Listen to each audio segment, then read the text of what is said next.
الحمدللہ رب العالمین والصلاة والسلام علی سید المرسلین اما بعد فاعوذ باللہ من الشیطان الرجیم بسم اللہ الرحمن الرحیم۔ ناظرین سامعین، آج انشاءاللہ عز و جل ہم سورہ بقرہ کی آیت نمبر 75 سے سننے کی سعادت حاصل کریں گے۔ سب سے پہلے درود پاک کی فضیلت میں آتا ہے نبی رحمت شفیع امت تاجدار عرب و عجم طیبہ کے شمس الضحیٰ کعبہ کے بدر الدجا صلی اللہ تعالی علیہ وسلم کے فرمان کا خلاصہ ہے، جو کوئی جمعہ کے دن مجھ پر 80 مرتبہ درود پاک پڑھتا ہے، اللہ تبارک و تعالی اس کے 80 سال کے گناہ معاف فرما دیتا ہے۔ صلو علی الحبیب، الصلاۃ والسلام علیک یا رسول اللہ وعلی آلک و اصحابک یا حبیب اللہ۔ اللہ رب العالمین قرآن مجید فرقان حمید کے پارہ 1 سورہ بقرہ آیت نمبر 75 میں ارشاد فرماتا ہے، بسم اللہ الرحمن الرحیم، افتطمعون ان یؤمنوا لکم وقد کان فریق منہم یسمعون کلام اللہ ثم یحرفونہ من بعد ما عقلوہ وہم یعلمون۔ ترجمہ کنز ایمان۔ تو اے مسلمانوں، کیا تم یہ امید رکھتے ہو کہ یہ تمہاری وجہ سے ایمان لے آئیں؟ حالانکہ ان میں ایک گروہ وہ تھا کہ وہ اللہ کا کلام سنتے تو تھے اور پھر اسے سمجھ لینے کے بعد جان بوجھ کر بدل دیتے تھے۔ ناظرین و سامعین، انصار صحابہ کرام کو اس بات کی بہت حرص تھی کہ یہودی اسلام قبول کر لیں، کیونکہ وہ یہودیوں کے حلیف تھے اور ان کے پڑوس میں رہتے بھی تھے۔ اس پر اللہ تعالیٰ نے ارشاد فرمایا، اے مسلمانوں، کیا تم یہ امید رکھتے ہو کہ یہ یہودی تمہارا یقین کر لیں گے یا تمہاری تبلیغ کی وجہ سے ایمان لے آئیں گے؟ حالانکہ ان میں ایک گروہ وہ تھا جو صرف علماء پر مشتمل تھا۔ یہودیوں میں ایک گروہ وہ تھا جو صرف علماء پر مشتمل تھا۔ وہ اللہ تعالیٰ کا کلام سنتے، یعنی تورات شریف، اور پھر اسے سمجھ لینے کے بعد جان بوجھ کر بدل دیتے تھے۔ اس طرح ان یہودیوں نے بھی تورات میں تحریف کی اور رسول کریم رؤوف الرحیم نبی آخر الزمان صلی اللہ تعالی علیہ وسلم کی نعت شریف کو بدل ڈالا۔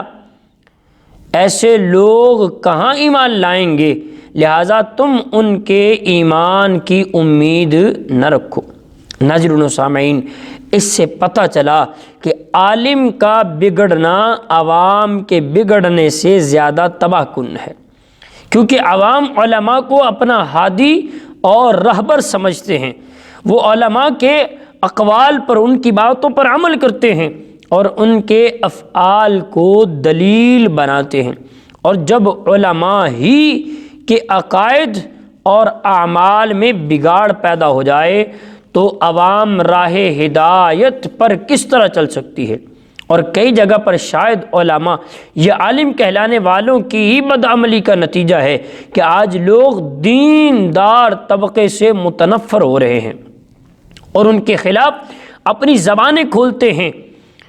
اعلیٰ حضرت امام اہل سنت امام احمد رضا خان رحمۃ اللہ تعالی علیہ فتاوی رضویہ شریف جلد نمبر 24 کے صفحہ نمبر 132 اور 33 میں ارشاد فرماتے ہیں، ائمہ دین فرماتے ہیں، اے گروہ علماء، اگر تم مستحبات چھوڑو گے، مباحات کی طرف جھکو گے تو عوام مکروہات پر گریں گے۔ اگر تم مکروہ کرو گے تو عوام حرام پہ پڑیں گے، اور اگر تم حرام کے مرتکب ہو گئے تو عوام کفر میں مبتلا ہوں گے۔ یہ ارشاد نقل کرنے کے بعد ارشاد فرمایا، بھائیو، اللہ اپنے اوپر للہ، اللہ کے لیے رحم کرو، اپنے اوپر رحم نہ کرو تو امت مصطفیٰ پر ہی رحم کرو۔ چرواہے کہلاتے ہو، بھیڑیے نہ بنو۔ علماء اہل سنت سے کہا جا رہا ہے، اعلیٰ حضرت امام اہل سنت ان سے خطاب کر رہے ہیں کہ بھائیو، خدا کے لیے اپنے آپ پر رحم کرو، اپنے آپ پر نہیں تو عوام پر رحم کرو۔ جنہوں نے تمہیں ہادی اپنا رہبر چنا ہوا ہے ان کا خیال کرو۔ امت مصطفیٰ صلی اللہ تعالی علیہ وسلم پر تمہیں مقرر کیا گیا ہے تو ان کا خیال کرو۔ اپنا خیال کرو گے عوام کا بھی خیال کرو گے۔ اپنی اصلاح کا یہاں بیان کیا جا رہا ہے۔ آگے اگلی آیت مبارکہ آیت نمبر 76 اور 77 میں اللہ رب العالمین ارشاد فرماتا ہے وَإِذَا لَقُوا الَّذِينَ آمَنُوا قَالُوا آمَنَّا وَإِذَا خَلَا بَعْضُهُمْ إِلَى بَعْضٍ قَالُوا أَتُحَدِّثُونَهُمْ بِمَا فَتَحَ اللَّهُ عَلَيْكُمْ لِيُحَاجُّوكُمْ بِهِ عِندَ رَبِّكُمْ أَفَلَا تَعْقِلُونَ أَوَلَا يَعْلَمُونَ أَنَّ اللَّهَ يَعْلَمُ مَا يُسِرُّونَ وَمَا يُعْلِنُونَ۔ ترجمہ، اور جب یہ مسلمانوں سے ملتے ہیں تو کہتے ہیں کہ ہم ایمان لے آئے، اور جب آپس میں اکیلے ہوتے ہیں تو کہتے ہیں کیا ان کے سامنے وہ علم بیان کرتے ہو جو اللہ نے تمہارے اوپر کھولا ہوا ہے تاکہ اس کے ذریعے یہ تمہارے رب کی بارگاہ میں تمہارے اوپر حجت قائم کرے؟ کیا تمہیں عقل نہیں؟ کیا یہ اتنی بات نہیں جانتے کہ اللہ جانتا ہے، اللہ جانتا ہے جو کچھ تم چھپاتے ہو اور جو کچھ تم ظاہر کرتے ہو۔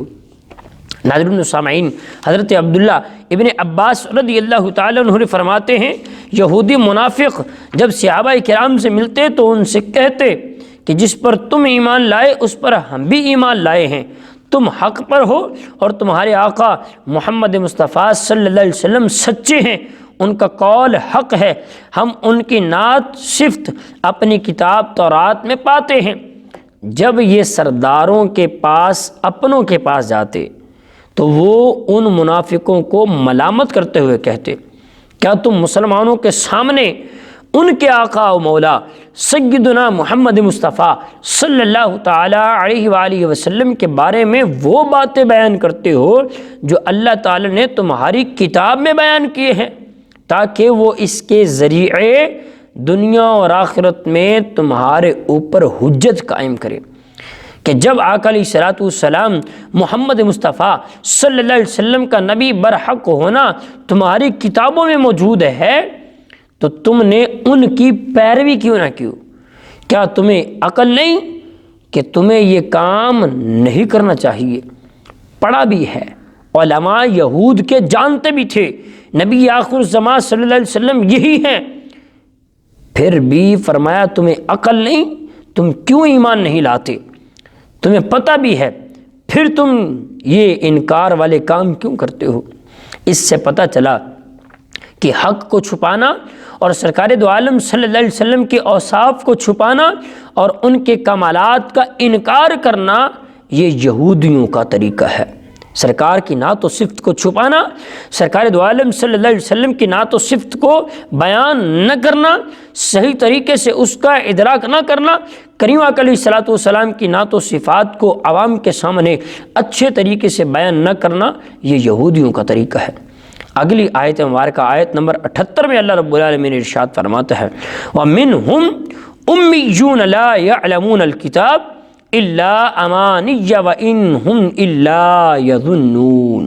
ترجمہ کنز الایمان، اور ان میں کچھ ان پڑھ بھی ہیں جو کتاب کو نہیں جانتے مگر زبانی پڑھ لینا یا کچھ اپنی من گڑت اور وہ نرے گمان میں ہیں۔ ارشاد فرمایا گیا یہاں سے یہودیوں کے دوسرے گروہ کا تذکرہ کیا جا رہا ہے۔ فرمایا گیا کہ اب یہودیوں کے دوسرے گروہ کی سنیے کہ ان میں تو کچھ ان پڑھ ہیں جو کتاب یعنی تورات کو خود تو نہیں جانتے بلکہ اپنے مفاد پرست سرداروں کے بیانات پر ہی الٹے سیدھے خیال اور گمان میں پڑے ہوتے ہیں۔ ان کی تو بخشش ہو ہی جائے گی، یہ انہی من گڑت خیالات میں خوش ہیں، یعنی انہی خیالات میں خوش ہیں کہ ان کی بخشش ہو جائے گی، حالانکہ ایسا نہیں ہے۔ یہودیوں کی بخشش نہیں ہے، کفار کی بخشش نہیں ہے، بخشش ہے تو ایمان والوں کے لیے جو دنیا سے اپنا ایمان سلامت لے کر دنیا سے چلا گیا وہ کامیاب ہے۔ تو ناظرین و سامعین، ہمیں اللہ رب العالمین کی بارگاہ میں اپنی ایمان کی سلامتی کی دعا مانگنی چاہیے، کیونکہ نبی پاک علیہ السلام بھی دعا مانگا کرتے، یا مقلب القلوب ثبت قلبی علی دینک، اے دلوں کو پھیرنے والے میرے دل کو ایمان پر ثابت قدم رکھ۔